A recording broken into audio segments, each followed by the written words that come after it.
What's going on, y'all? There's an interesting article over here written by Eurogamer that I should cover. One is the topic here. If Xbox Game Pass dies, then we'll have lost one of gaming's best tools for discovery. Maybe people thought that they may have looked at it in a different way, and there's definitely some double-edged sword opinions on this. I can understand both aspects. One, I've known some people that say that, and what he means by discovery, which we'll get to this article in a second, is kind of like if you were on a subscription service, you would only think about the game that you specifically want to buy, and you would not give other games the chance because you have to buy something. Whereas, like when you hit the buy button on the subscription service, even on PlayStation Plus or anything else, you know what I mean? You have a discovery log of so much that you would have never discovered because you wouldn't have went to buy that many. So, him saying that you might lose one of gaming's best tools for discovery, in a sense, is true, and I agree with him on that. It is a nice thing for discovery. It is like open free demos to certain people, but then certain other people can view it differently. Like, for example, this guy right here, I think the notion that signing up to a subscription service as basically a demo tester is appealing to the mass audience is bewildering. Of course not, because casuals and a lot of other people are not going to be doing that. It's more of hardcores and people in a certain community in the gaming world, and not unlike the movie and TV show world, where it's way bigger and it almost like 200 something subs, because that's the way that industry is moving. Whereas like in a gaming world, it's a lot more complicated. So it could be seen lesser in that point of view by the mass audience. I get what he's saying, but I also understand what Eurogamer is saying. So let's get into this, and this is not a negative video or anything, and let's see what they have to say. Fast forward 30 years, and we're in a very different world. Doing a little bit for you guys. No magazine could ever keep you properly informed on 90 to 100% of all games being released back then, even if it only focused on the ones that looked great. Demo discs are no more. Demo themselves are rare outside of indies on Steam. Nintendo still does that stuff in Japan. They're still like that, but I get what he means though. And beta test for shooters. You can't rent games on the high street anymore. You can barely even find a shop that sells games on the high street, to be fair. Yeah, New York, you got the mom and pop shops. And some of the biggest voices talking about games focus on just a few that everyone already knows about. Websites, which I obviously have to big up as I run this one, do their best, but I can probably count 5 or so games every day that I'm told about that we simply don't have the time to write about. All this means that people tend to know about the same bunch of games because those few games are all everyone is really talking about. Now, I know Game Pass doesn't fix this entirely, but it really does help get some other games out there in front of people. You can tell me this is all anecdotal nonsense after you read the following anecdote, but I honestly believe that Game Pass offers a way to freely explore new games that is almost impossible to do outside of those subscription services. Yes, you pay for it, but once you're paying, the catalog is your oyster. So he was saying this as a sense of if Microsoft probably didn't reverse the process and things ended up turning out well, it sucks that we're going to lose that because that's a response to that, and it was a great tool for discovery. We're going to get to this article in a second, and let's see what some people say down here on Resetera. As you know, this form can be, I don't know.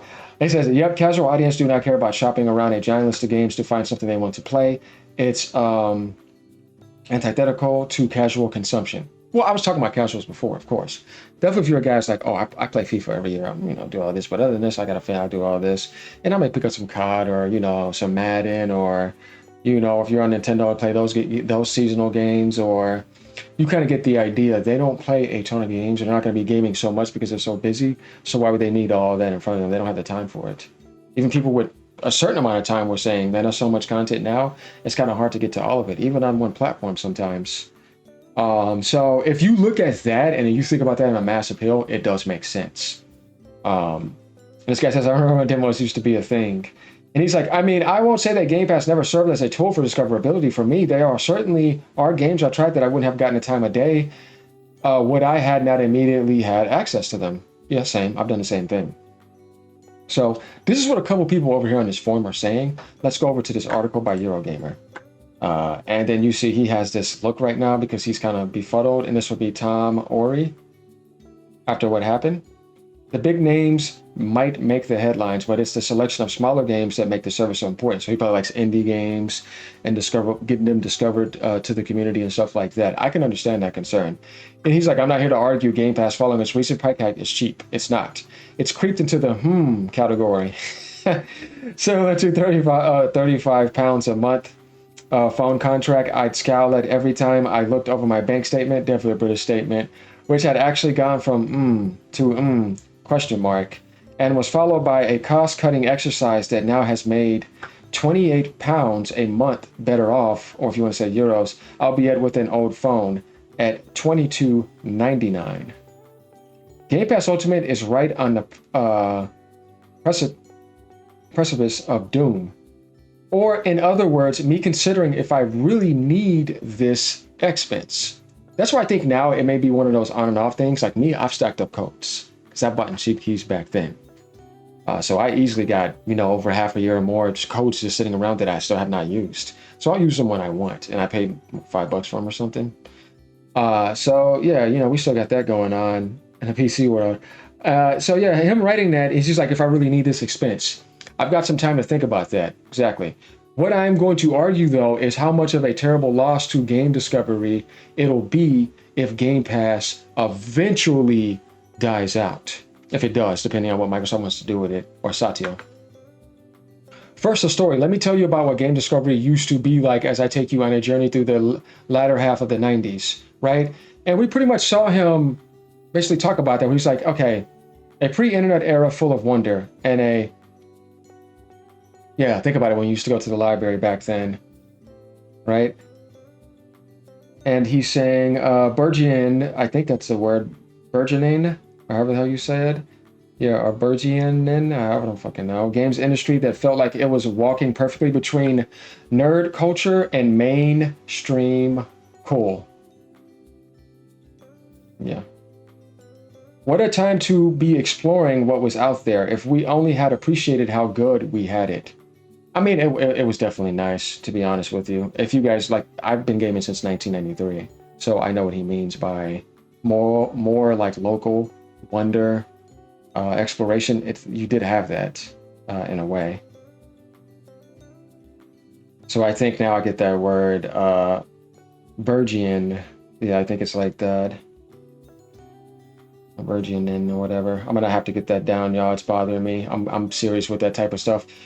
But yeah, he was right though. Magazines, remember those? Yeah, with demo disc in them. Remember the plastic stuff? You can rip open the demo disc. You better not been stealing demo discs out of those stores back then. No, I may have done that once, maybe. Magazines, remember those? I know they still exist. Before someone from Edge magazines where you'd get 3 ratings, emails me to say they are still relevant. Actually, I prefer Retro Gamer these days as I'm old. Come on, man, tips and tricks.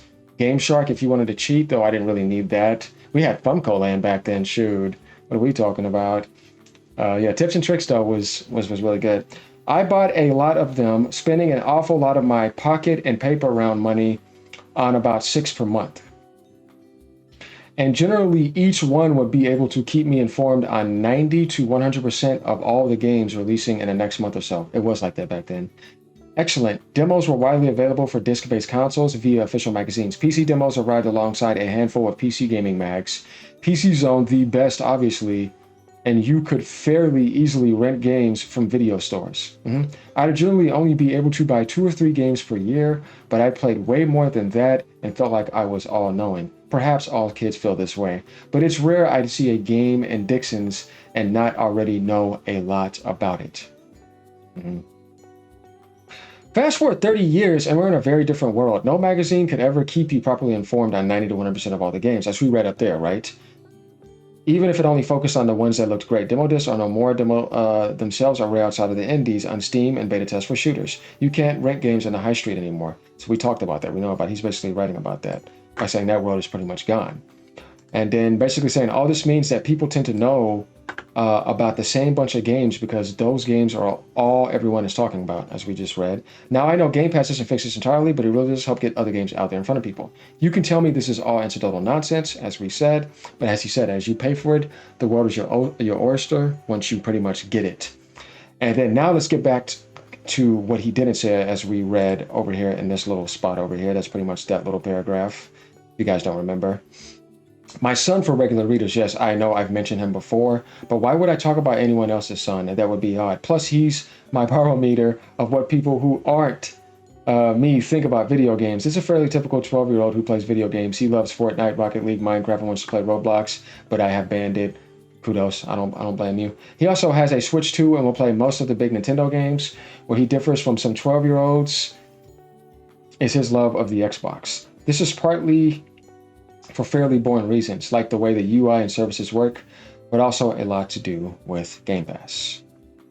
Obviously, he's not paying for Game Pass, so doesn't know the financial implications of the price rising, although already knows about Fortnite Crew coming to it soon, which he's very happy about, but he uses Game Pass a lot and often in ways that surprises me. In recent memory, he's completely of his own accord, starting playing and enjoying Wild Frost roguelike deck builder from Chucklefish, Hurtling Adventure from Panic, and Donut Country Casual Puzzler from Annapurna Interactive. They're cool. They made that one card game. Deep Rock Galactic Survivor, as we know, it's another indie game.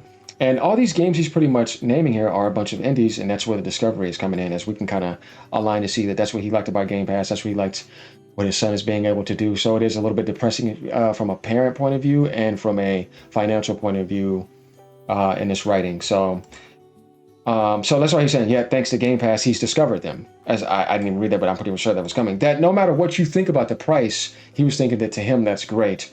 Whether or not Game Pass continues on for years to come, or if the cheaper premium middle tier offers enough of what players want without the bells and whistles, well, I think we'll find out in the near future. Yeah, we still need to wait to the next month or two to see how they reply. Hopefully we can get it to an Outer Worlds 2 situation, but we'll see. It's going to be a bigger beast to deal with. Xbox has stated it will release new console hardware beyond the Xbox Series consoles, and honestly, I find it hard to see how that console has any reason to exist if Game Pass isn't a major part of its offering. Yeah, that's pretty much the soul of Xbox now. I agree with him. The two feel symbiotic at this point. Cut one, and life, I expect, will rapidly bleed out the other. Agreed. So there's pretty much his article.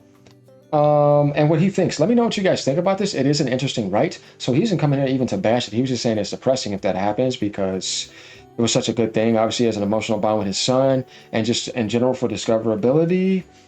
And yeah, this is not something that I feel like I can come in here and slam because he has a reason to be reasonable about what he feels. He didn't come in to try to like defend any anti-consumer behavior or any of that. It was a good write-up, honestly, and I guess a good way to get off the the heat train that they got going on against them because it is pretty heavy. So let me know what you guys think about this. All right, once again, hang in there. Peace out. You know how it is. I haven't done this in a while, ponies. I know you're there. You sit down, not PlayStation gamers. I haven't done it in a while. Peace out, y'all.